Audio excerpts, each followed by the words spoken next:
was just like, oh my God, this is actually sexism at work. Like you're telling me, like the rationale behind the offer was you just don't quite have the track record. We think you're great, but we just want to see you prove it out a little bit more. And like, we believe you'll get there. I mean, it's all the things that we've heard and I've certainly heard.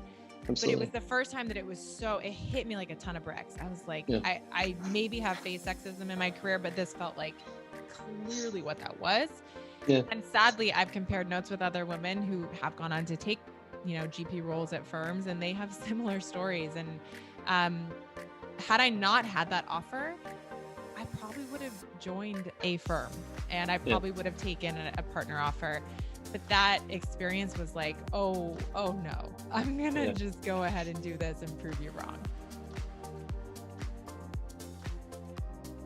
Welcome, everyone, to Drinks with a VC, Episode 4. We've dubbed this one the Virtual Inauguration Watch Party. Thank you for listening or watching or from whatever platform you are joining us on. My name is Vikram Lakwara, and I am the co-founder and managing director for GreenCow Venture Capital. And I am joined by my esteemed co-hostess with the mostest, Bree Hansen, who leads up business development for Burkland. Bree, you've got 2 disclaimers for us. Yes, 1, guests and hosts drink on this show, and we ask that if you join us, you be of legal age and drink responsibly. If you want to know about check size, stage, other similar questions, this is the wrong podcast. On Drinks with the VC, we're all about digging deeper and getting to know the person behind investment decisions. So it is only fitting that on a day in which our nation is celebrating its first woman in the high office as Vice President of the United States, that we also welcome to the show our first female guest. I have been lucky enough to call her my friend, particularly since we both got started in venture at around the same time. Sara was at Menlo Ventures, and I have just seen her star rise so high via illustrious stints at Facebook, Dropbox, Airbnb. Now she's running her own shop, a seed stage fund called Wave Capital, and we have the pleasure of having her on. Welcome to the show, Sara. Well, thanks. I'm blushing. Nice to be here. It's so good to have you. It's good to, I don't know, I'm very giddy about this because, I often look back at my career, and there was a point where you were at Dropbox and I almost worked at Dropbox in Corp Dev under you. And I thought that is the one thing that I wish had come to fruition, only because it's just so fun being in your presence and working with you. So it's exciting to have you on. Well, I think you've ended up in the right place. And as I always say, the roads take us where they're supposed to. But yeah, at some time we'll keep working together. We can still be friends. That's right. That doesn't stop. Deal flow, collaboration, all those things. We're going to co-invest together for sure. I have to say, Sara, I'm impressed by your equipment. You are far more professional than Vic and I. It's almost embarrassing. You stood us up. Well, I'm embarrassed because it's like coming to an event and being overdressed for the occasion. Oh. You're wearing a ball gown and everyone else is in business cash, and you're like, well, that's unfortunate. So look, not at all. Sorry about that. No, this is episode 4 for us. And I just want to say that our production value gets higher and higher. And I think you've just made us feel like we have to up our game. So episode 5, 6, and 7, watch out. It's not that expensive. And you know what? Maybe I'll mail you my gear because I'm not using it anymore. And someone should. So maybe that's what I'll do as a thank you gift for having me on. We need to, but to only one of you. So I don't know.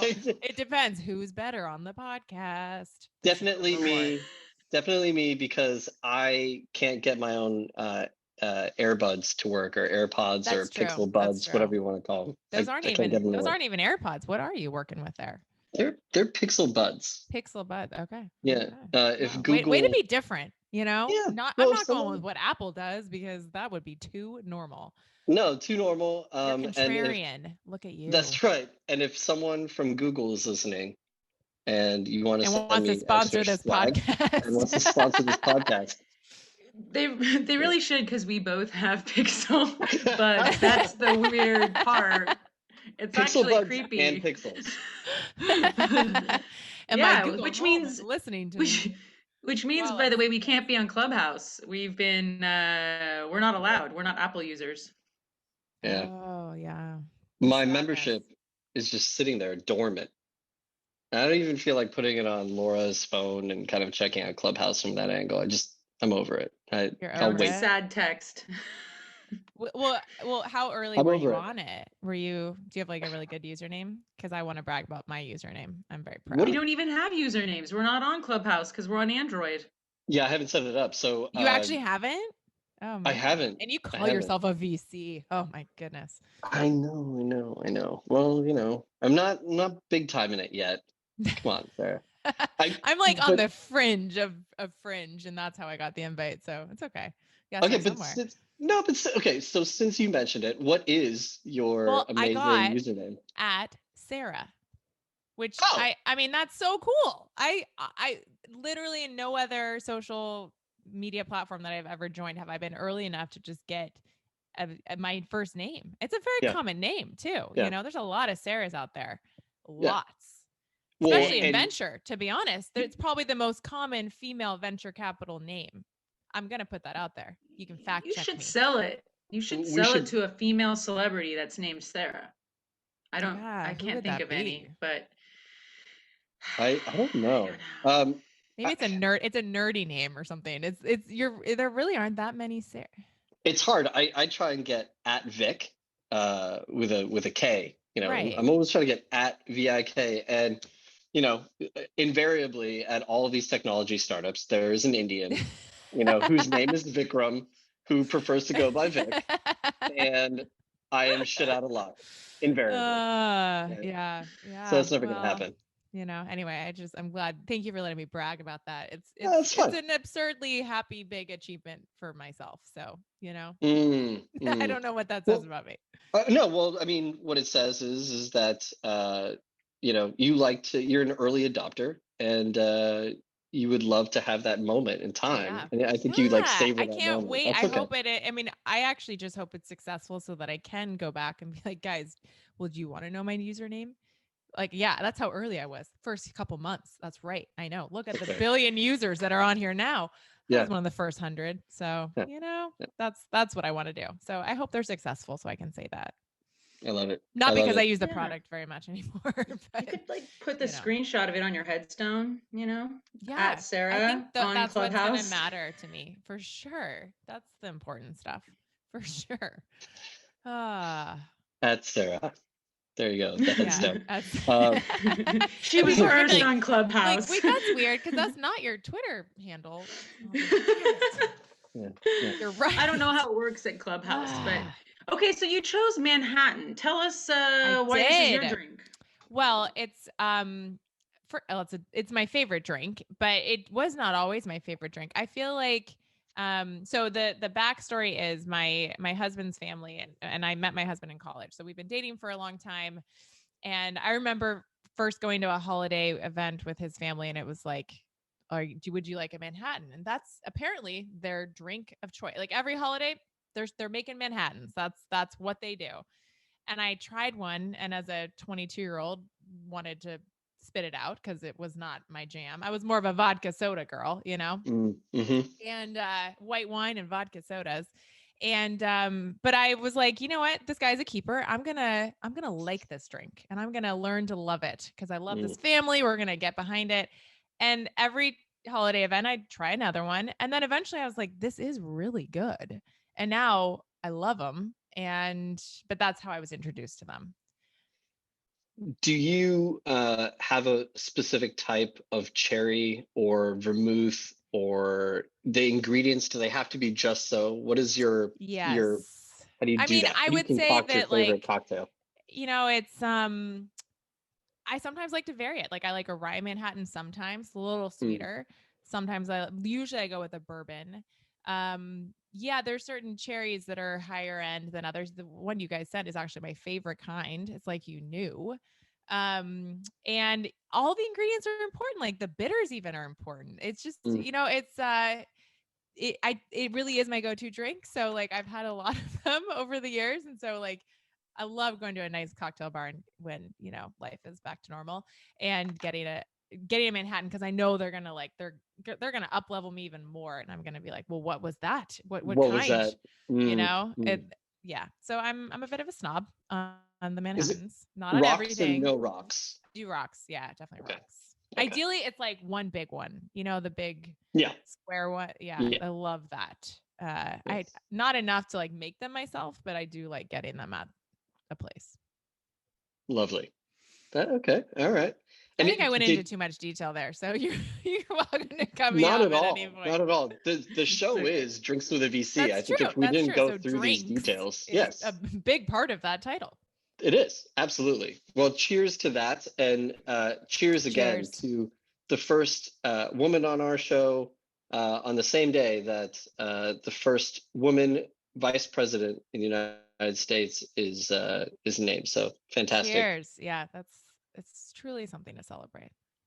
We And were, truly something Speaking to of, celebrate this soon. It won't be weird. It'll be just normal. Can't wait yeah, for that. yeah, Like, and oh, no big deal. We don't have to even talk about it because duh. absolutely. Can't wait. so we have a segment that you may be familiar with if you've watched a previous podcast called VC Unboxing. And I think it is time for our first, and that would be we actually have bags, as you may have seen. It's a little bit easier, more predictable to put in. So bag C is the Bag one that we're going to C. start with. Mm-hmm. Okay. Should I Yes. get do you guys have these bags? Is it just me? No, it's just you. It's just Because you. it's the VC doing the unboxing? Okay. Yes, Oh, you know That is what? exactly right. C is my correct. first one. It's like I knew. That's I feel great. so prepared. Okay. So I'm going to By the open it. way, I don't know if our production quality is getting any better, but the bags that we're putting the gifts in, the quality of these bags Really has nice. gotten much higher. I seriously, I was like thrilled to do this. And then I saw the bags and the drink. And I was like, guys, I would have done it for free. You know what I mean? It's like Christmas. Okay. It's like Christmas. I'm unboxing, unwrapping. Ooh, is the bag bigger than the thing? Are there multiple things in here? There's just one in that one. Okay. Yeah. Girl Power, the card game. That's what I got. Nice. Yes. So we The wanted to get future you a is game that female. you Yeah, it could is. play with your daughter Sydney. Now that Oh, we have so great.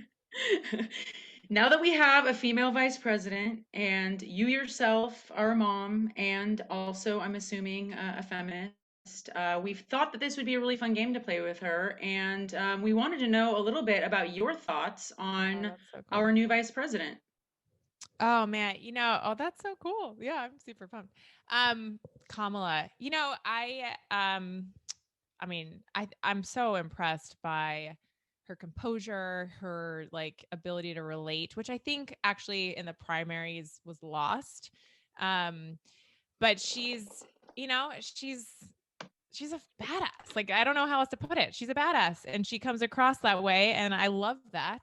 And Yeah. she like I think I have so many feelings about like the reactions that some people have to her about like she seems so serious and I don't know, she's so tough and like I hate the sexism that can come as a result of power and women in power. But I think she's amazing. I think she's incredibly smart. I think she's incredibly ambitious. And I hope she's our next president. So I'm excited to see. I just think like so far what we've seen since she's been the vice president elect, it's just like phenomenal. And like I said, I didn't see that as much in the primary in her as I now see. So hopefully we're all seeing the real Kamala and she's just more comfortable in her skin in the public eye. I reached out to a number of my, certainly my sister who has 5 kids, 3 of which which I are. still don't understand. Like, how do you do that? Oh I don't know how you do that either. But my sister has 5 kids and, they're half Indian, right? Yeah. And, I sent her this text message. I just said, I really hope one day the two youngest daughters can really understand this moment. I know my oldest niece absolutely does, but what was it like just watching that moment with your daughter and your son? I mean, Yeah. your son's much younger, and I don't know if it's going to hit either of them quite. No. But You know, in some ways, and on, when finally the election was called, and in some ways I was actually like, I was more sad than happy, and mm, that like I my daughter literally had no idea that that wasn't normal. And so me calling it out as a big event and her being mhm, like confused. It was one of the first times that I think she, and I don't even know that she really understands it obviously, but was starting to percolate the concept of men and women are viewed differently. mm, And so that was kind of sad to me that it's like they start out so naive and fresh and like, as parents our job is to educate them and get them ready for the world, but it was like a sad reality of, yeah, I know it is weird that this hasn't happened, but it has happened now, and so we should be excited. So it was like a very conflicting thing. Maybe if she were a little older and already aware, I would have just been on the happy side, but it was like that coupled with, to be honest, the fact that it's like, and she's still not a president. She's mm. a vice president. And my daughter was like, well, what does a vice president do? And I was like, well, yeah, Yeah. stumble, fumble, fumble. But anyway, so it was like less grand from what you might expect, actually. Yeah. Yeah.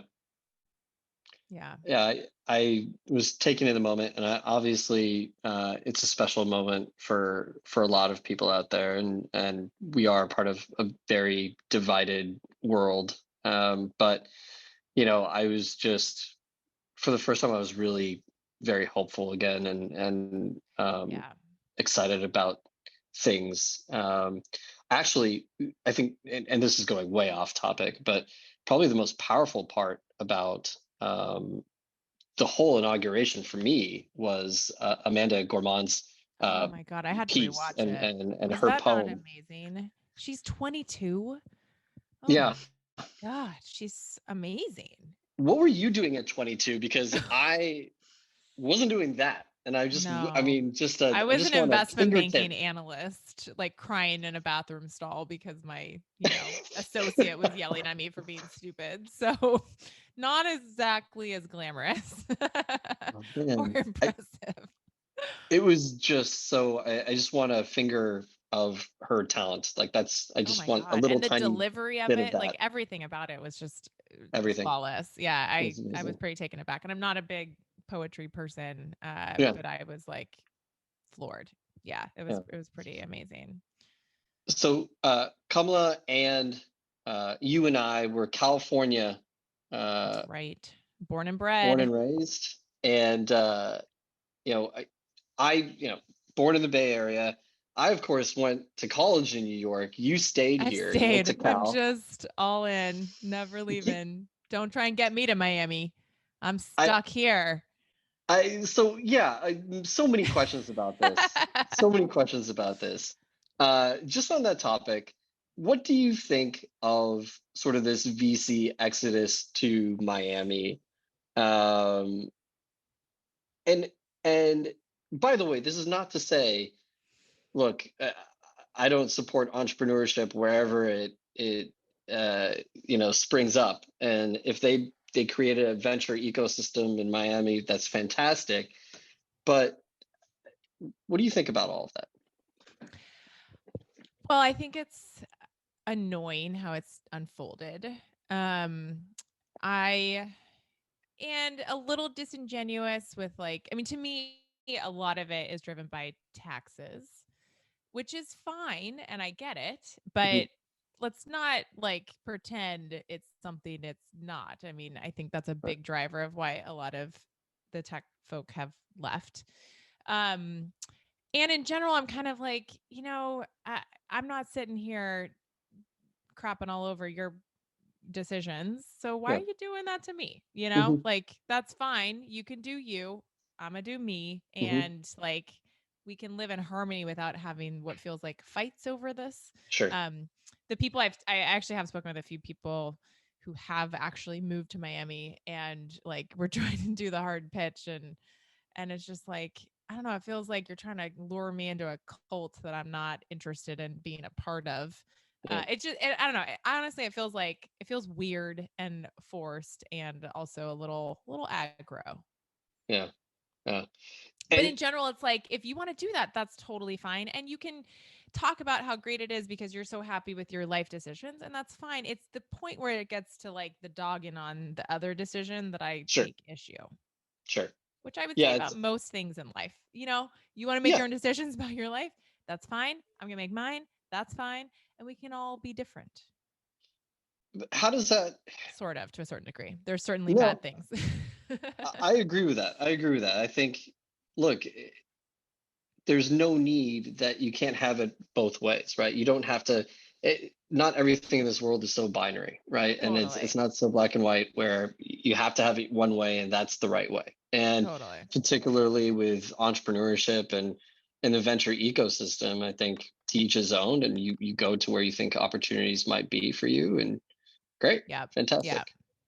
I Um, also, I mean, I will be interested to see post COVID and like in mhm, the heat of the summer, yeah, when it's like insanely hot there, what yeah. will transpire after people have gone through that. Yeah, yeah, absolutely. I wonder, when mosquitoes start hitting and it Yeah, gets it's just, I mean, unbearable. it's also just like not my vibe. It's not my vibe. It's not my Yeah, weather. I yeah, clearly am born here. I'm from here. I like it here. I'm not leaving. So I am in that camp. sure. It's not going to be for me. Yeah. Right. But the Bay Area is your vibe. It's definitely my vibe. Yeah. What about the Bay Area has informed your way of thinking about entrepreneurship, about entrepreneurialism? How has it kind of manifested itself in your investment thesis?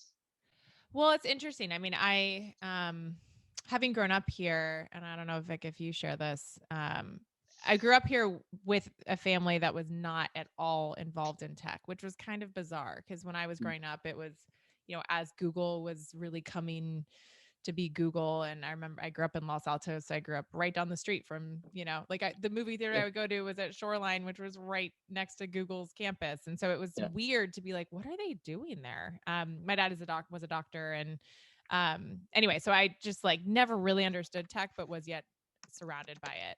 And yeah, so when I went to college and, chose to do finance after, I never even considered tech because it was like not part of the vernacular, weirdly.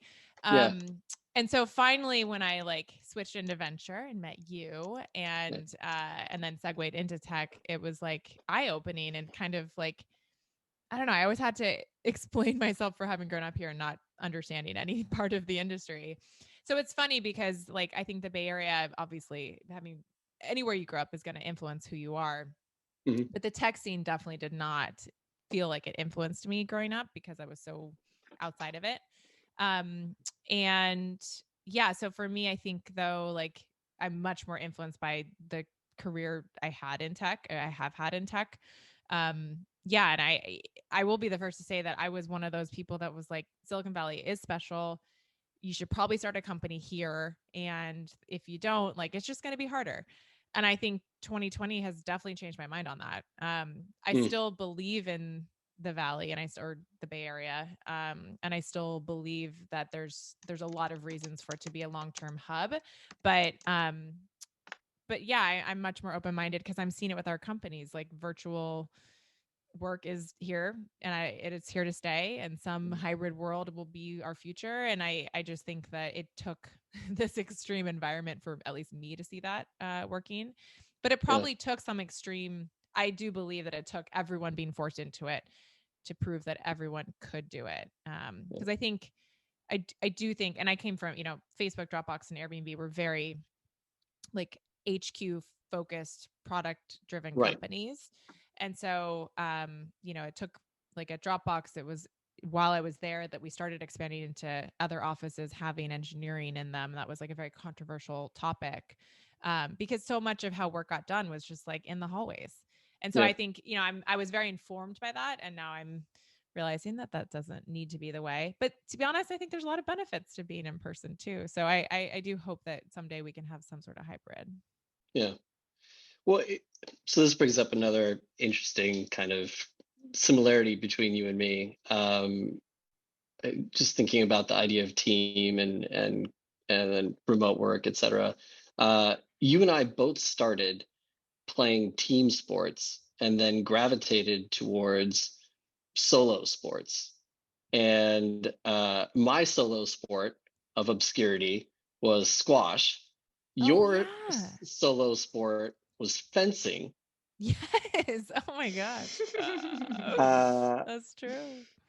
First of all, I, How does so one how get does into fencing? how does one get into fencing? I mean, I imagine people think about this about squash back in the 90s. Now squash is a little bit more popular, but fencing is still Not under the relatively radar. Yeah, obscure. it's under the Yeah, radar. yeah. I can't tell you how I got into it. I don't know. I really don't remember, but I was very intrigued by it. And I mean, it was in high school and I think I was going through a phase where I wanted to be different and unique. And that was probably the driver of it more than anything. Yeah. But yeah, it was a lot of fun. It was a lot of fun. But I am in general, well, it's interesting. Yeah, in general, I consider myself more of like a team player type of person, which is why actually venture is uniquely challenging for someone like me. Hmm. And Vic, we've talked about this. I think Yeah.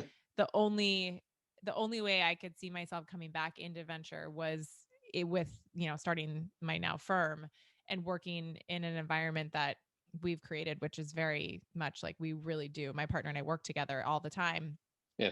and our fund model supports that way of operating because I'm not well built and well equipped for solo venture work, which is most firms. And I get that. Yeah. It's just not, I don't like that. I thrive off of energy and collaboration of other people.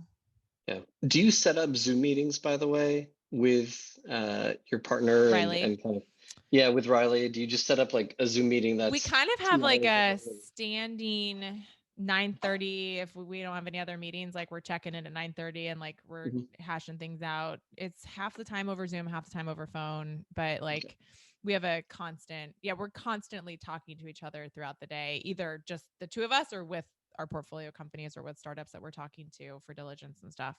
So Yeah. yeah, there was a lot of time together. Yeah. What's the craziest Zoom moment that's happened for Oh you? God. By the way, this is a God. perfect time for I me don't to know that have a I drink. don't I'm know that I waiting for should say this. this one. What is the craziest Zoom one? We can edit it out. Josh, don't edit it out.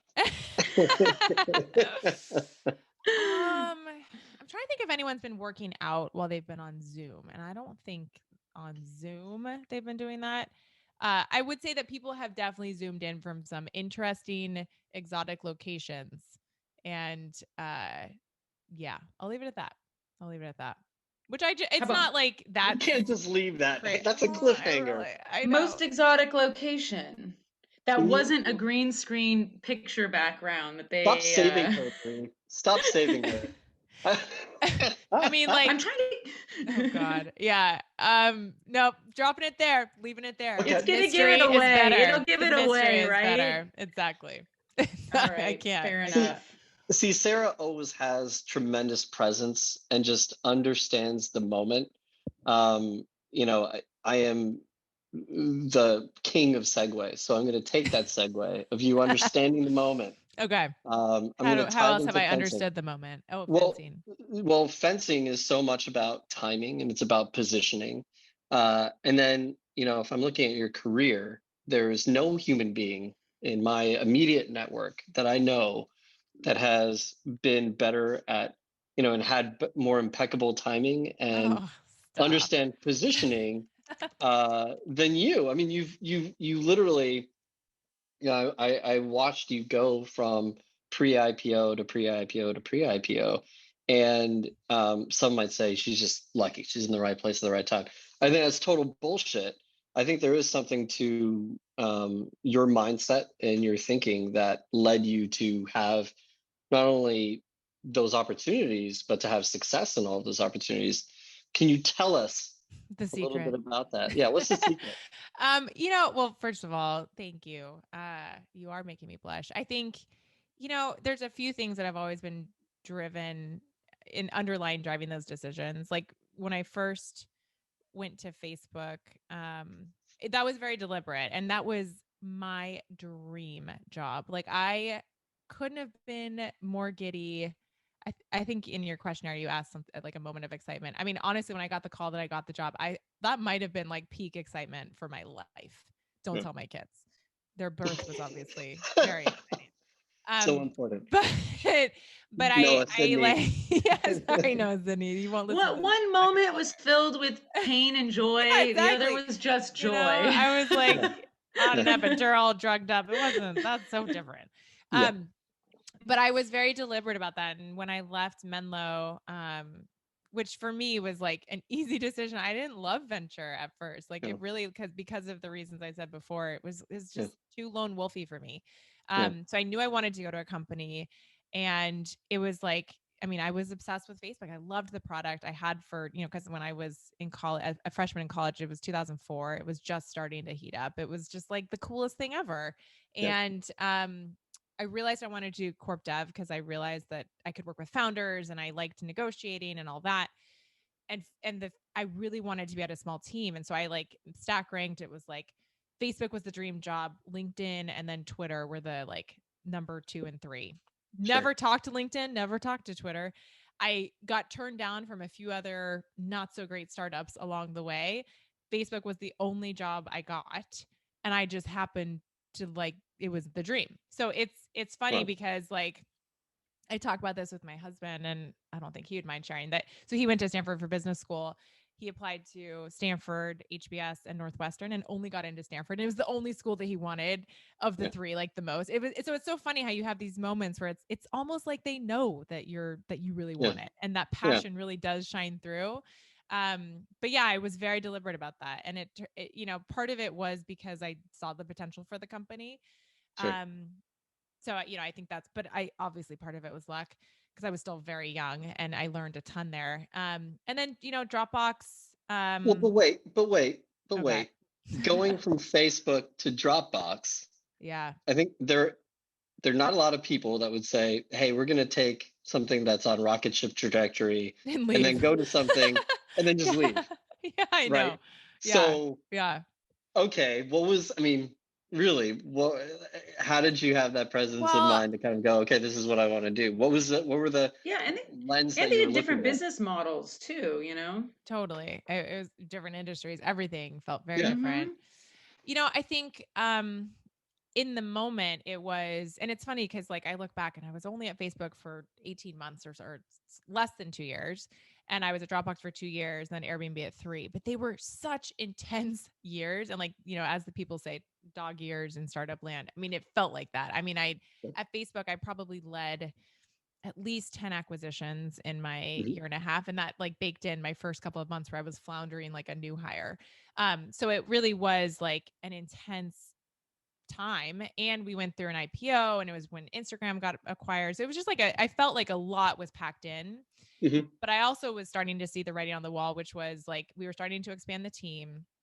When I joined, I was the first hire of the head of the group. So it was just me and him for a while, which was like really the dream. Again, Yeah. that's why I was so excited. I could learn from this amazing person.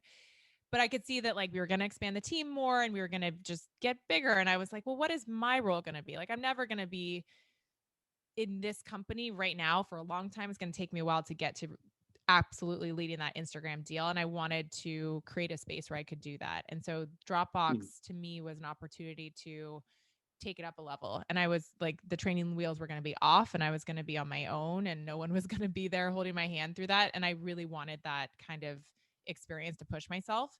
And Mhm. I, after spending time with the founders and the leadership there, I got excited about the caliber of the team there. And during Mhm. my time there, I will say across those three companies, the average caliber of talent at Dropbox was by far the highest. Like Yeah. the people at that company were phenomenal. I think they've missed a lot of their way in certain aspects of vision and execution, which is frustrating. But at that point, I could just see this like talent pool of really amazing people I could work with, an opportunity to kind of forge my own path and learn on my own in a way that I felt like Facebook was no longer going to give me. And I took that. And so, and I stayed there and was, I mean, I probably learned the most at Dropbox just because we were Mhm. so acquisitive during my time there. I think in 2 years, I led like 16 acquisitions and hired a team. And it was just like a really pretty exciting time. But then I also got this to this point where I felt like, okay, I'm not reaching my potential anymore. Like I need to find the next thing. Part of it was driven by candidly a frustration of like feeling like we weren't moving fast enough on, where the business was going. Mhm. But mostly it was just like, this job is very specific. M&A is like, Mhm. you can learn a ton, obviously, but so much of it is also about the market and navigating internal dynamics and all of that. And I wanted to do that at another company. Yeah. So yeah, so actually the Airbnb point is interesting because I was debating between joining Pinterest at that point and Airbnb. So I chose Airbnb, but Is that because you had more passion or excitement towards their product, or was it? it felt like a bigger opportunity. It felt Yeah. riskier actually because I think the team at Pinterest felt more familiar. A lot of them Mhm. came from Facebook, and it felt like they more came from the tech ecosystem. I literally knew I knew a lot of people who worked at Pinterest. I knew nobody that worked at Airbnb, which was bizarre to me. I was like, this is probably a Hmm. bad sign because Mhm. I've not been around long enough that I probably know somebody. I knew Sure. nobody there. But I'd been a host for a number of years. So my husband and I had bought a place as a vacation rental property, and we were hosting, and we were super hosts. So we were like deep in the platform, knew the product very well. Um, but I really just saw I mean, I really felt like the opportunity was big, and Yeah. meeting Brian Chesky, like, man, Brian is he is exceptional, and his passion and vision were very clear. What wasn't as clear to me was like, how does that translate into working with someone like that? And Yeah. that felt like a flyer. But I could see that passion, and I could see to me, the business opportunity was much bigger. Yeah. And the pace at which they were operating felt bigger or better. Sure. I felt like that was a big thing that I was like craving. Facebook was Yeah. very intense, fast paced. Dropbox was a little bit more deliberate, and I was really craving this. Like, let's just break through barriers. Let's go like at whatever it takes. And I had the opportunity to build the team from scratch and build the function from scratch, and that was Yeah. something that was really compelling too. And now you've started Wave Capital, whose investment thesis, right? You're a seed stage fund, and you're focused on marketplace plays. Marketplaces. Yeah. We are going to pause now because VC unboxing Oh, yeah. part two. Which Are we one's ready for that, next? Bree? Yeah, we are. Now it's time for Some the are bag numbers or S. some numbers and letters. Yes, some are numbers Okay. and some are letters. Okay. Okay. So SS. you're gonna go with SS. It's heavy. This is exciting. It's heavy. This is Is it really Vic's heavy? pick. It's a This little is my heavy. pick. This is my pick. Oh no, it's This is not Vic's. good. The first pick was mine. I'd seen it at Cliff's Variety a couple years ago, and I'd been waiting to buy it for someone, and this felt Ooh, like the what? right moment. Look at that. Look at that bowl. Look Yeah, at yeah, that. yeah. There's something Wait, else but keep going. going. No, There's something. that's part of it. Oh, is And I this like a that color, salad? by the Is this way. like a salad thing? A salad It's spinner? it's a salad spinner. Because salads are my favorite thing. You fully loaded Oh ones. my God. Yes. I'm not even gonna take So the other thing. can Oh I just say, wow. my favorite purchase That's under so cool. $50 on Amazon Wow. for quarantine has been a salad spinner, because you'll take a box from Imperfect, and the kale or the lettuce, whatever, comes like all leafy and beautiful, but it's wet and it's Yeah. like Oh yeah. And it's gonna alone, get like mildewy if you're and not it's gonna doing get about that. mildewy. Yeah. So you throw it Totally. straight into that salad spinner, and We're then good. And it'll you're last. good. It'll last. It'll last. God. Does anyone else love salads? I know it's not like a diet thing. I just love salads. No, I So do. do I just you? love them. I'm with you. I like fully loaded. I'm Oh all yeah, I'm about not like what just can I leafy do? greens, but I'm like, let's No. throw in some like, sweet potato and a protein and some avocado. Like, obviously you're making a meal here. I don't want to be hungry in 10 minutes, but it's just Right. like, I just think it's so great. I just love them. I So also if love Good. you, unhealthy things, as we were talking about pizza and yes, everything. I yes, yeah, love that stuff too, to be yeah. clear. I'm not like a Uh, health creep. I can't love salads because my sister, if anyone's been around my sister for a long period of time, they'll know that every dinner there's a salad, and it always kind of feels like it's the same salad. Now, it is one of the tastiest salads on the planet, but it really feels Yeah. um, it's just too much I grew up like all that. the time. I grew up. In fact, it's funny because to me, I want a salad as a meal. I don't want a Yeah. side. No, that's I'm what my with you. sister I'm wants with as you. well. I And grew up with my mom at every dinner. We had a side salad every dinner. And it was that's like right. very simple. It was like, we're going to have some shaved carrots and some mushrooms and lettuce. And we're going to call that a salad. I Yeah. don't call that a salad. I call that a side of greens. You know what I'm saying? You should have come to my home. My mom is a fully baked salad person. It Oh, actually ticks that's off so my cool. brother. My brother and my dad are like, stop putting all this stuff in my salad. And I'm like, more. Oh She my loves it. God, I just love it. There's nothing that makes me happier when I look in the fridge and it's like, oh my God, we have so many leftover roasted veggies. I'm just going to throw those in. Just going to throw them in. I'm going to love it. Because otherwise, like, do I like leftover roasted vegetables? No, not really. You throw it in a salad, love it. Mm. Love it. It's all Do of a sudden it's delicious. do you You do know? raw or pickled onions? I do. I like green onions. Like green onions. Little softer. Interesting. Yeah. I mean, I'll throw in garlic. Like I really something I've really upped my game on in quarantine is No. in COVID is my salads that I make. I really enjoy that. It's like a ritual along with making my coffee in the morning. Yeah. Yeah. So in your search for the next Amazon or marketplace play, Where Bree do and I, salads come in? no, Bree and I, well, I mean, maybe this But is one of yeah, them. I don't know, but yeah. Bree and I are really wanting to know what is the most outrageous marketplace play that Oh. you've been pitched on. Oh, well, I don't want to like throw anyone under the bus, because to Don't me, you don't have to sometimes name things names. are stupid, but other people might not think so.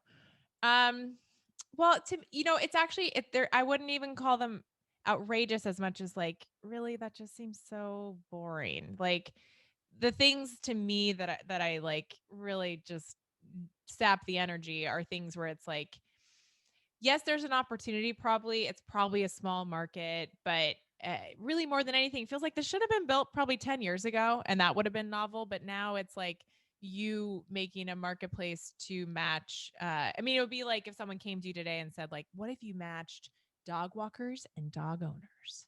And it's like, well, that was a great idea, and Rover did it. But what Right. if there's like, but today that's not so exciting. Right. Like, or like there's still a bunch of used car marketplaces, and it's like, well, Yeah. feels like that's happened a lot, and some of them went public recently. um Yeah. so it's like it's I wouldn't call it outrageous, but it's just like, do something exciting. Come on, think bigger, Yeah. disrupt something more. So that's not Yeah. stuff that we get excited about.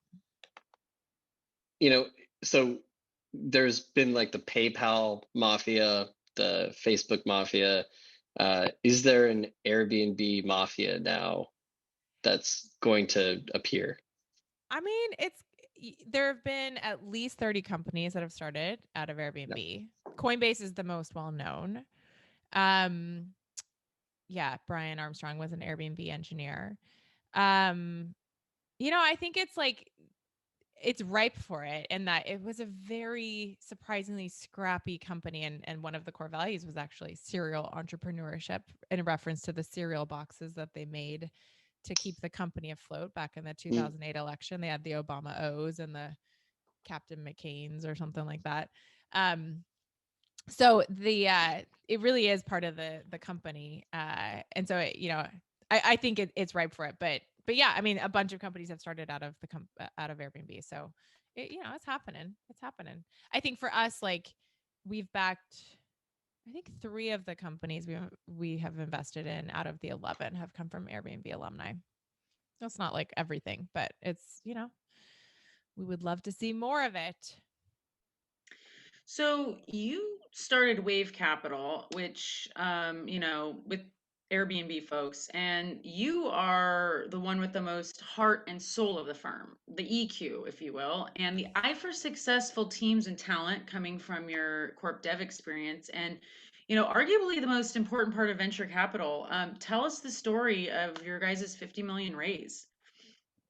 Well, my partner Riley is equally important in Wave, so I will definitely give him a huge shout out. And I think part of what makes us work so well together is like we have a basis in values, and Vic and I have talked about this before. We have a very shared value system, but we have different complementary skill sets, which is really nice. And things that like we enjoy that the other doesn't, and it's fun to also have that.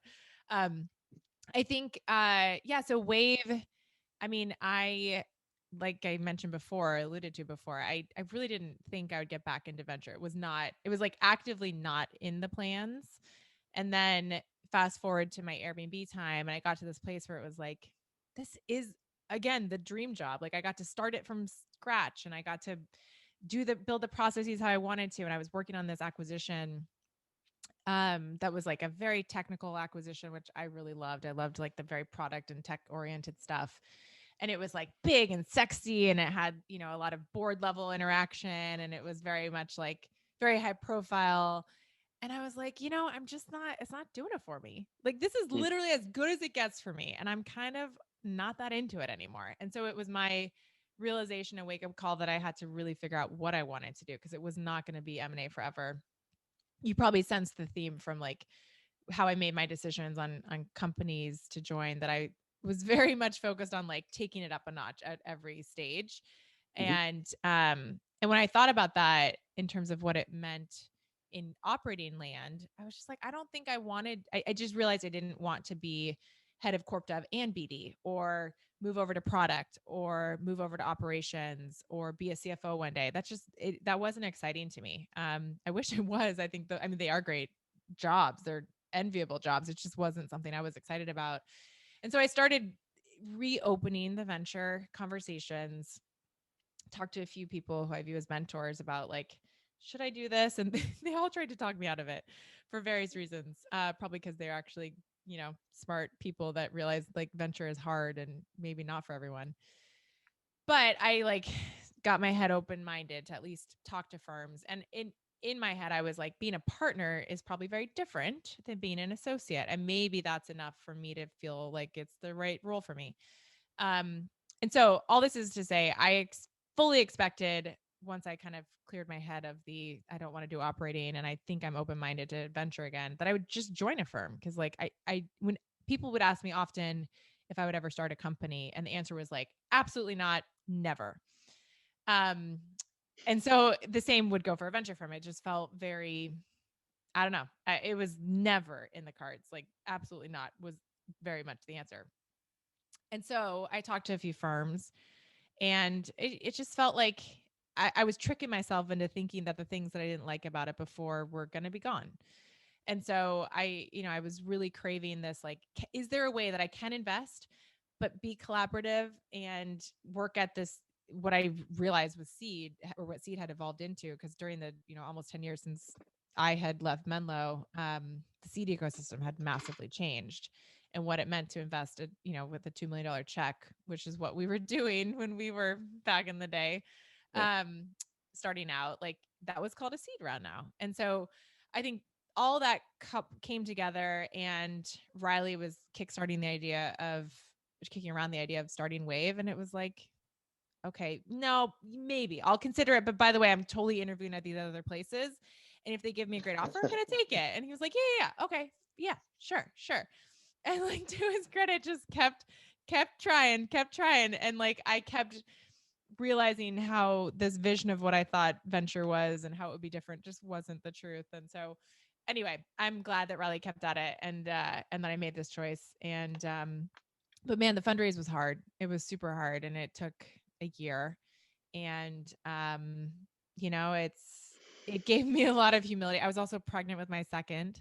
So I was like huge, like we literally closed or, soft circled on all the money, like right as I was going out to have my baby. So it was a very intense, number of months. But part of actually what got me through it and part of the decision making was I felt like, in the back of my head I was always focused on the risk taking and learning moments in my career. But candidly, I was also very previously drawn to brands. Clearly, like I was drawn to the logos. I wasn't going to the, seed stage startup. Granted, they don't need corp dev people, but still I was drawn to like, is this going to be a huge company? Great. I'm going to Mhm. get on it. Mhm. And that was the hardest part of me deciding to start Wave was letting go of I don't have a brand to put in front of me. This is just on me.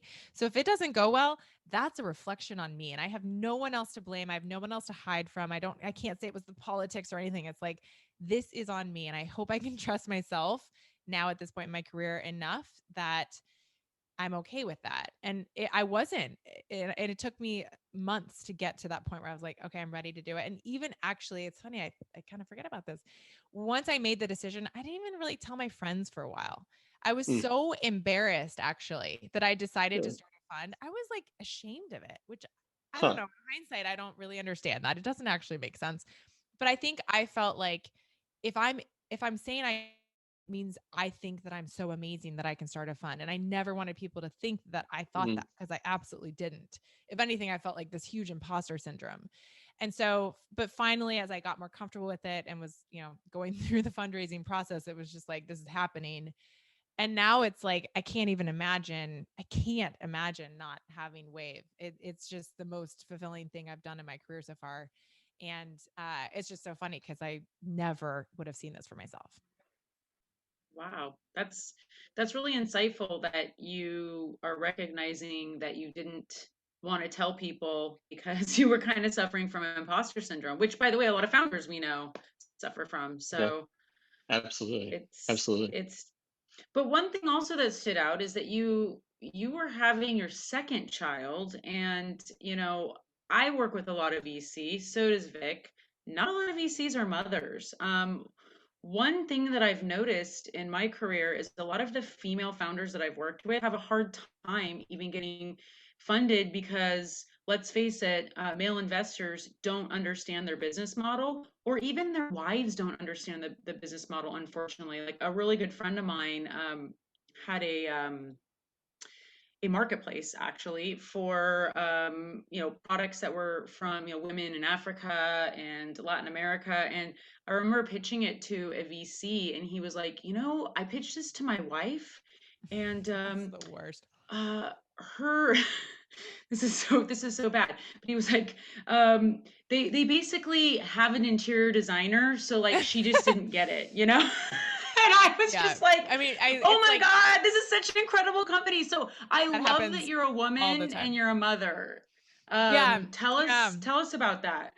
Well, I mean, listen, I think I was actually just chatting with a friend of mine who is a woman who started a firm with another woman and they're two phenomenal investors that have a way healthier track record, longer track record than I do. And certainly, I mean, my partner Riley really just came from operating experience. So Mhm. he built out the data science function at Airbnb, was one of the first 10 employees, obviously is incredibly bright, but wasn't an investor. And and she was telling me how hard their fundraise was. And I was just like, I'm sorry. Like the questions she was getting were around could she win deals? And it's like, hello, here's what I've done. I can Right. show you. And I me being surprised is stupid at this point. Like I shouldn't be. Candidly, I think it helped that I had a male partner there, especially being super pregnant. I seriously can't imagine being a solo GP, super pregnant and raising a fund. Although one of my founders raised her seed round while super pregnant.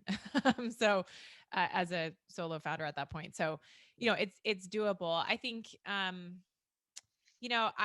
it's a big part of why I wanted to start a firm too. I wanted to feel like we could build a culture that I was proud of. And that's not to diss all the venture firms out there, but none of them felt like what I wanted to be represented by, and none of them felt like a good fit that I talked to, at least. Um, and honestly, a big driver of it was the fact that I had already had a daughter. Like, I had a almost 2-year-old at that point, and it's going to be years until she realizes like what I've done and what I've accomplished. But I was very driven by the fact that, like, I think she'd be proud of this. And I want to be, a good example for her. And I don't want my imposter syndrome or any of that to get in the way. Cause that's like, like I said, with, her reaction to there being a female vice president, she doesn't know any different, and I just want to continue that. So it was actually and being pregnant, I also thought about that for my son. And so it's funny that actually ended up being a motivator. But yeah, I'm not gonna lie, like, it was hard. It was hard, and I'm so thankful that we have an equal partnership where half Yeah. of it is a woman, half it's a man. We're both Yeah. white though, and we talk Yeah. about this all the time, that like when we bring on another partner or more investors into our firm, we need to bring on more diversity, because it's not just about having one white woman and one white man at the table. Yeah. Yeah. I mean, look, I know this problem intimately, and my partner Maggie in New York, white woman, and I don't know if I'm labeled as a minority, frankly, in the venture world as Yeah, much anymore. I don't Being know. a man, I don't know, but oftentimes we are our failures are graded much harder, and our successes are sort of attributed to situation and expertise and experience, et cetera, all those good things, right? And so it's hard to sometimes sell yourself against a harder or harsher critics, right? Or those LPs Yeah, that are I out there. mean, the other story that will remain anonymous, but I'll share it in terms of who the person was or the firm. Yeah. I ended up getting an offer at a venture firm for a role, a principal role, and I had been very explicit the whole time that I was like, listen, I'm only exploring this if this is for a partner role, because that's important to me. And Yeah. uh anyway, I went through a long process and I got a principal role offer, which, is great. And it was a very generous comp package. But to me, it was the symbolism of it. And the person who gave it to me was someone who I knew and had worked with before and had very similar experience to me, and was a GP and Yeah. brought in as such. And I was just like, oh my God, this is actually sexism at work. Like, you're telling me, like, the rationale behind the offer was, you just don't quite have the track record. We think you're great, but we just want to see you prove it out a little bit more. And like, we Sure. believe you'll get there. I mean, it's all the things that we've heard and I've Yeah, certainly absolutely. heard, but it was Absolutely. the first time that it hit me like a ton of bricks. I was like, Yeah. I maybe have faced sexism in my career, but this felt like clearly what that was. Yeah. And sadly, I've compared notes with other women who have gone on to take, GP roles at firms, and they have similar stories. And um, had I not had that offer, I probably would have joined a firm, and I Yeah. probably would have taken a partner offer. But that experience was like, oh no, I'm going to Yeah. just go ahead and do this and prove you wrong. So I am glad that you joined the club. There are 2.7% of you out there in the venture world that have It's hard to co-founded a fund. believe, actually. That's 2.7, hard to yeah. believe. Yeah. It And it's feels like there's and more. it's stayed there, right? The co-founded a firm, 2.7%. So it's just Yeah. hovered around Wow. that 3% mark, right? For a decade. Um, Obviously you invest in men and women founded teams. You don't have a mandate that I'm aware of at Wave to invest in X percentage of No. female companies. Um, where do you see your role as a female VC in investing in women founded companies? And do you think it's a bad thing that people have mandates that they're going to invest in X number of women, minorities, whatever it might Yeah. be? So I think a third of our portfolio has female CEOs. Mhm. It's not Which is a intentional. healthy amount. It's healthy. Yeah. Yeah. It's better than Healthier. average, Yes. healthier. Yeah. Um, I think I think part of what anyone who has a different background brings to the table is a different lens. And to me, my network tends to be more heavily skewed towards women. Mm-hmm. So that's great as a starting place. We are intentional and we talk about it a lot. So at minimum, we have these conversations very openly, not only about women versus men, but also like having more diversity across the portfolio generally. It's not enough, but I'm glad at least I'm at a place where I feel like not awkward about talking about it. But I think, I mean, here's an example. Well, there's two. One is I invested in about a, we have some wiggle room on our thesis. Not all of our companies are marketplaces because we want to invest in, a handful of companies that we just can't not invest in, even if they aren't marketplaces. And one of them is a baby formula company. So a female founding team who we'd happened to work with at Airbnb, moms themselves, and they had an idea to create a baby formula that's more similar to what's made in Europe, but not FDA approved. And they wanted to get FDA approval. And um, yeah, really, that's clearly like something I care a lot about. And having had two little kids, like thought a lot about, knew a lot about. And that coupled with their just like, I mean, they are such amazing operators and excellent founders. I was just like, we have to do this. And for us, we have this concept of a silver bullet in our fund where if we want to invest in, if there's one deal in the fund that like Mm-hmm. might be very controversial, but we have to do it, we will. I was willing to use my silver bullet for this, didn't have to, Yeah. but like was willing to do it because I just felt so strongly about it. Now, Riley was super supportive. He knew the founders before, but he didn't yet have a kid. He now does, but he didn't yet at that point. And so I think, like I brought that experience into the conversation because it's part of my life and you have to do that. Sure. Another example though, I think is one of my most recent investments, which was in a female CEO. And honestly, she struggled with fundraising. Like we now are leading her seed, and she took pre-seed money along the way and persevered and got through and recruited and built a product in a way that like I look at some of these other male CEOs in other industries and I'm like, you don't even know what it's like to have a hard fundraise. And you talk about it like you've had so much struggle. But Yeah. man, this woman has done so much. And honestly, that just made me so much more impressed with her perseverance, with her grit, with her passion, and just unrelenting force that she brought to the company. That was what got me. I mean, I'd been talking to her on and off for a year but like seeing it in that light, I was like, aha, this is it. We got to do this. She is someone who cannot be stopped. So I think I see people who are underrepresented as like with that, like in spite of it all, you have accomplished so much. Oh my God. Imagine if you had funding. Imagine if you had resources, because damn, look at what you've done without it. Right. Yeah. I mean, I love that. I love that hunger. Because startups are hard. And so I've certainly seen like, the best founding teams and the best markets struggle because everyone struggles. And in the struggle, you see the true colors come out. And, I want to see that grit. That's when I want to see it. So if I can see that along the way, even better.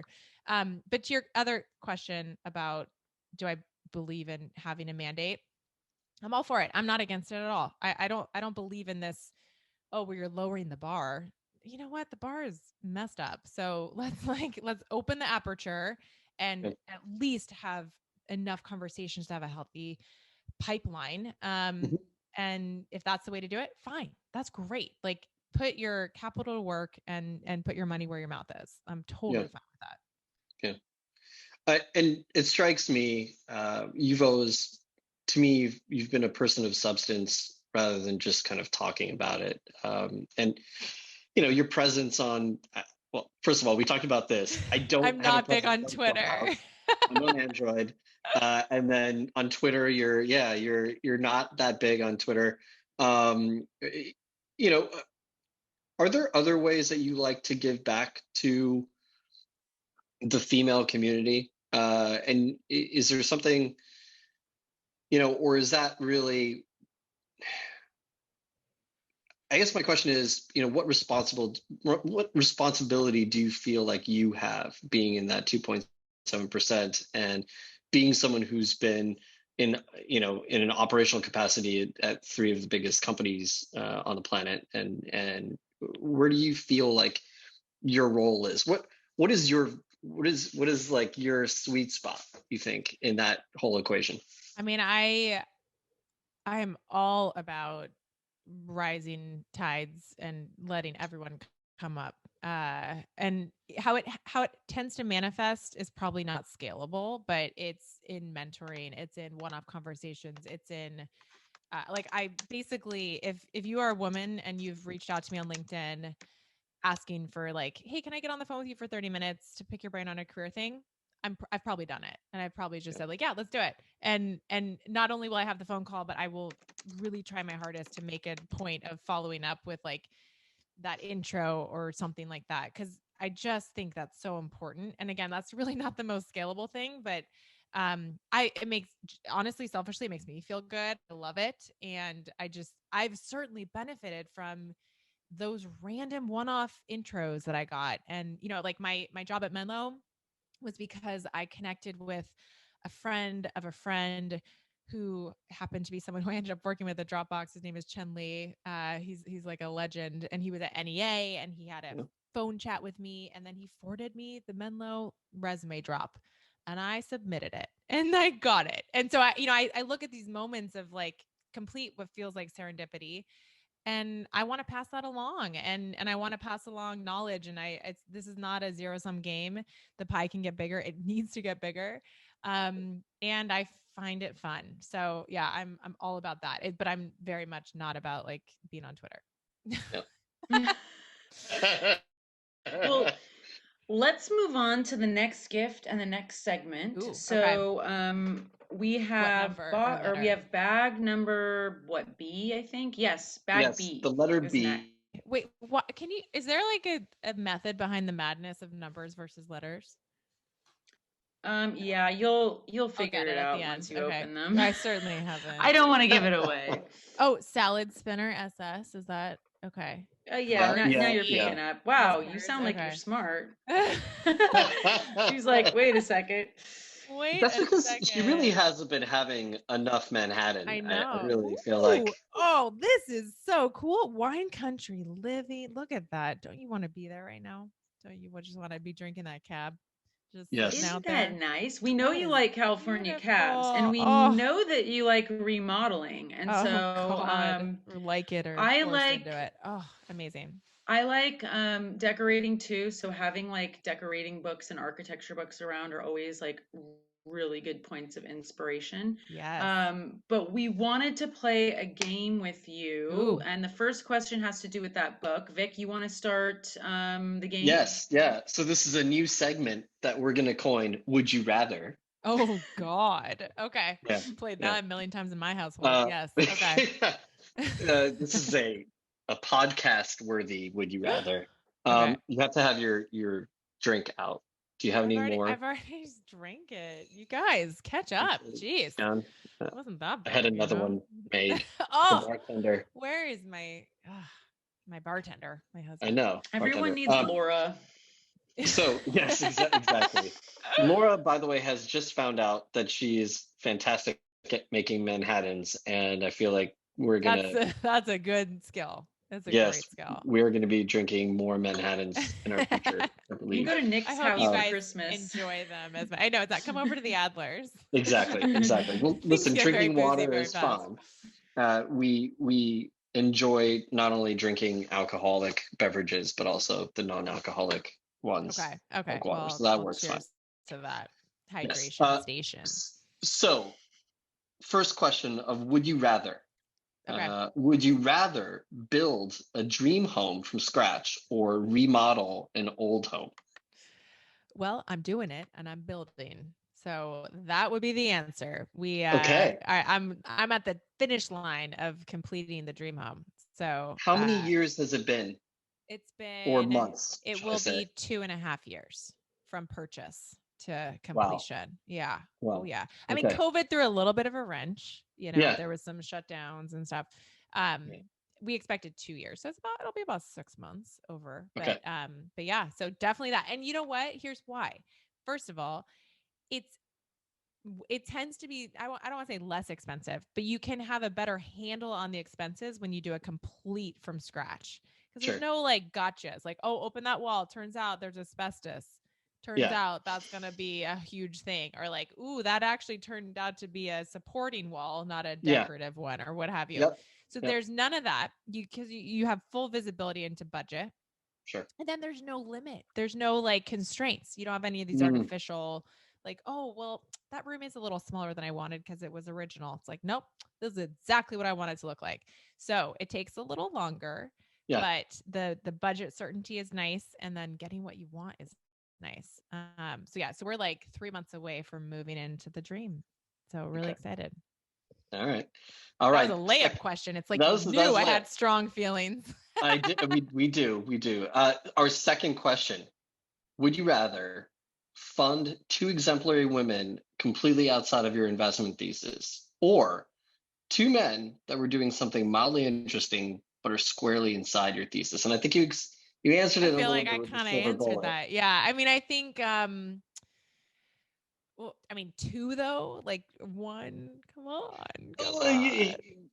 I double, you know, I know A this. double There's a shot. lot of Yeah. double shots. I suppose. I don't know. I mean, I guess, listen, as an investor, I am 100% drawn to teams. So Yeah. first and foremost, it's teams. And you Hmm. kind of touched on that before. Like that is honestly what I spent most of my M&A career focused on, was like founding teams, and it's what I think is the best determinant of a successful outcome.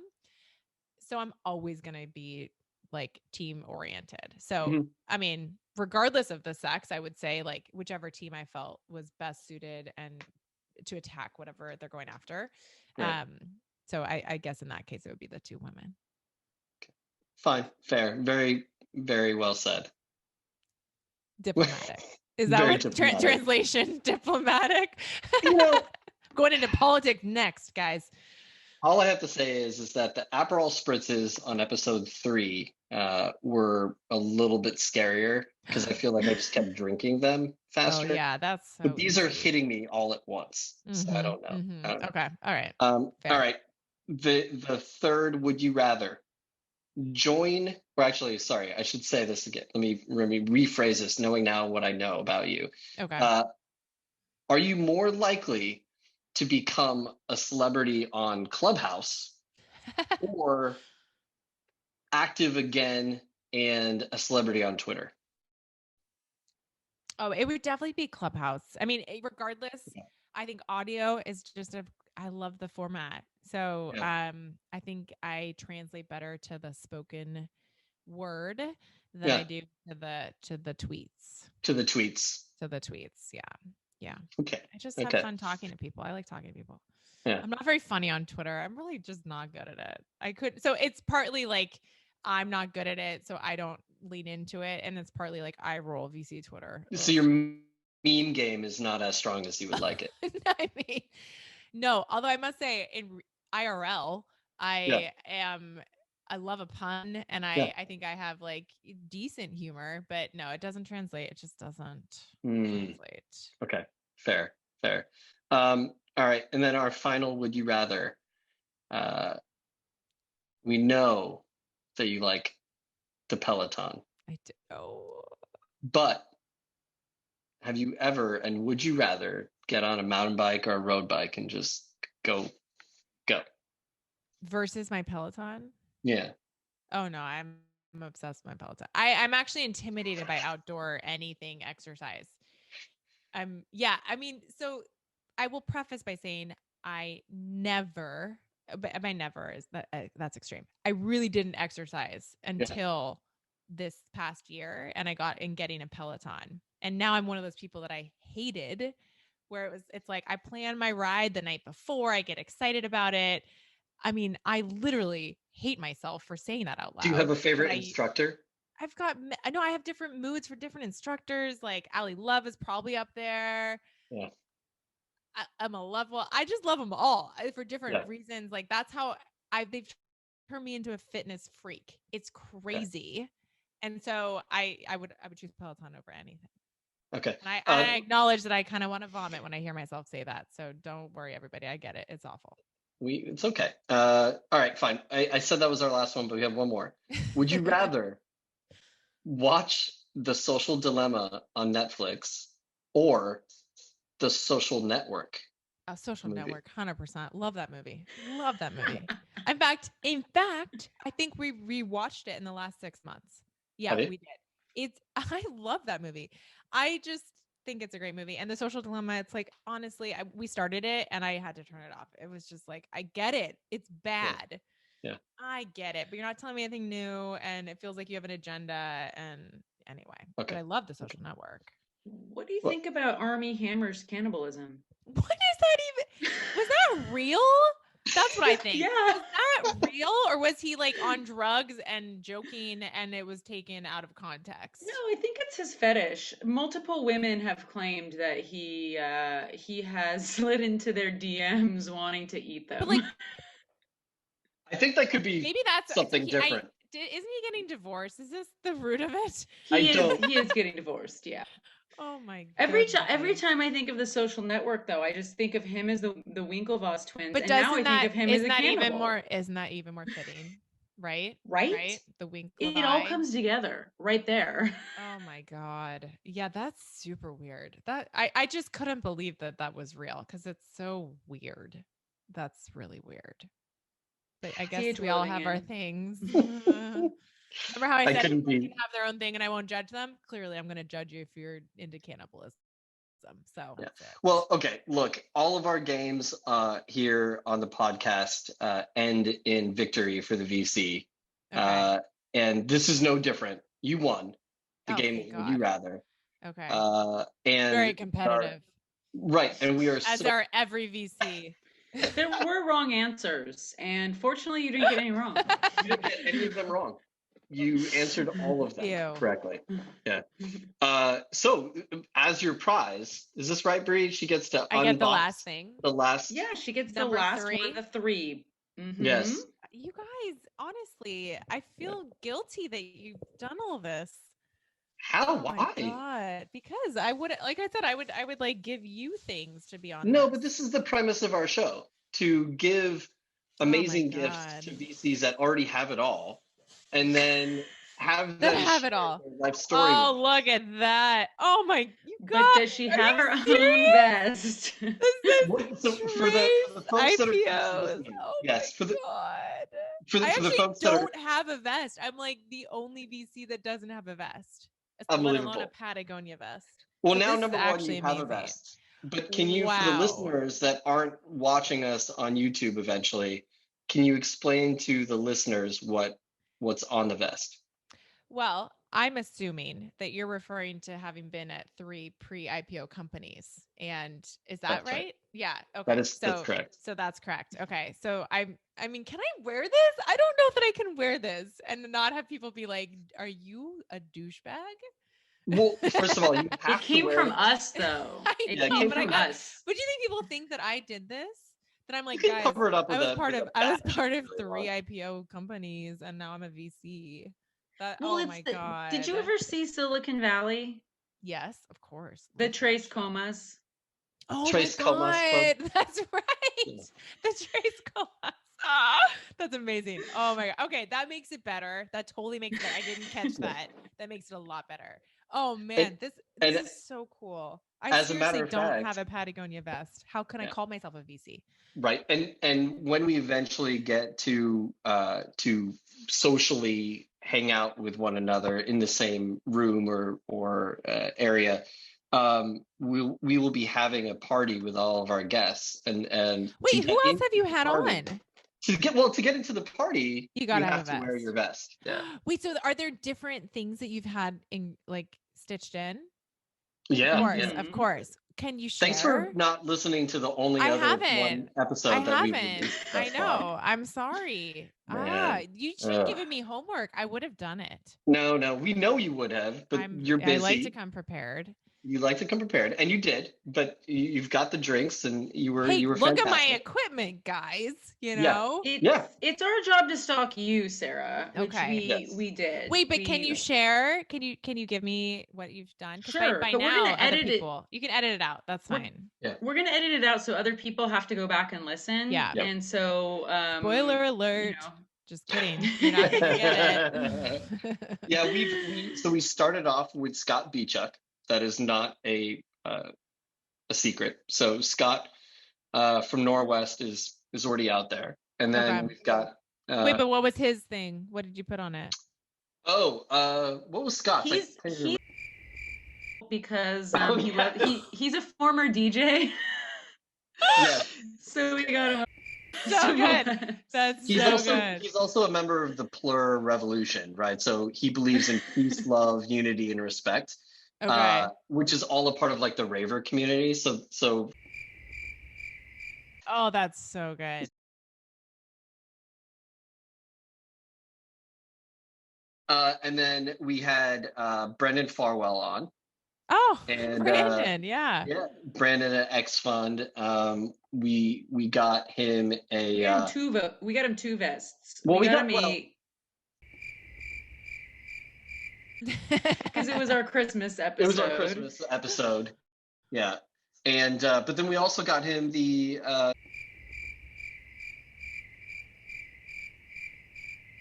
yeah, was he at Stanford? I knew he was at Stanford, but yeah. I've actually known him from like right DFJ days and before that. He was dating a friend from growing up at Stanford. Oh wow! So yeah, we go way back. Yeah. Okay. And then Mohanjit Jolly, MJ, who's at Iron Pillar Fund, which is an Indian focused fund.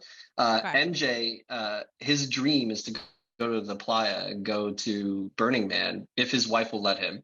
Okay. And so we got him a vest, and I should say we Ren and Bree are the brains behind this, but they got him a vest you guys. with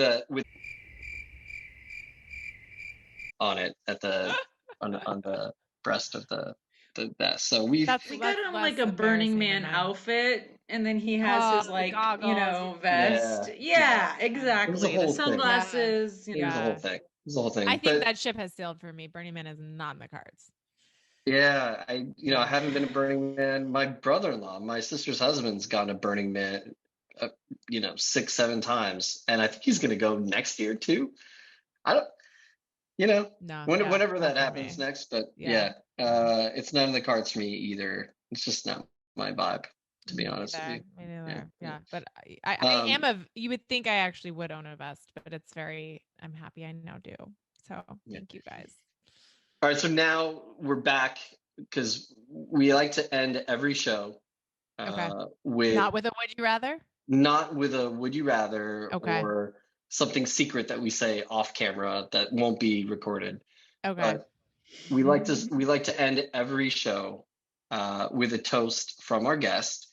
It is your 30 seconds of whatever you want to pitch, whatever you want to be thankful for, whatever is on your mind. Please, the floor is yours to give us a toast and to this episode. Okay. Well, I will say, because I'm still reeling from the end of year reflection and, coming through 2020 and now feeling, especially on Inauguration Day, a lot of hope and a lot of energy for what's to come. I just feel so grateful for and this sounds really trite, but hopefully if you've listened to this episode, you can sense that I'm not, I swear, just so grateful for having figured out a career path that gives me the flexibility to have my family and spend the time I do with them, but do work that I find incredibly motivating and interesting. And to be at a place with my family and financially where I just feel actually with the Airbnb IPO, which was really, what a roller coaster of emotions, having been at that company and then seeing what was happening at the beginning of 2020 and then ultimately wow. It just gave me such a sense of financial freedom that has always been so important for me personally, for my entire career, kind of an underlying tone for how I thought about risk taking, that now it lets me feel like I can breathe in a different way, in a deeper way. And so all of that's to say, I'm going into all this year with like so much gratitude and so much appreciation for all the steps that got me to where I am, the good and the bad, including the toddler tantrums that I deal with on a daily basis, because they're all in service of this future. And I do feel like really it's a bright one. So even in the midst of a pandemic that we are still in, it just yeah, I just have so much gratitude. So thanks to even the bad ones along the way, because they motivated me to be where I am today. So cheers to that. That's wonderful. Cheers. Cheers. Sarah, you've been amazing. Thank you so much for having Thank me you and for for all joining us. these wonderful unboxing experiences. Oh my goodness. I'm spoiled. Thank you guys so much.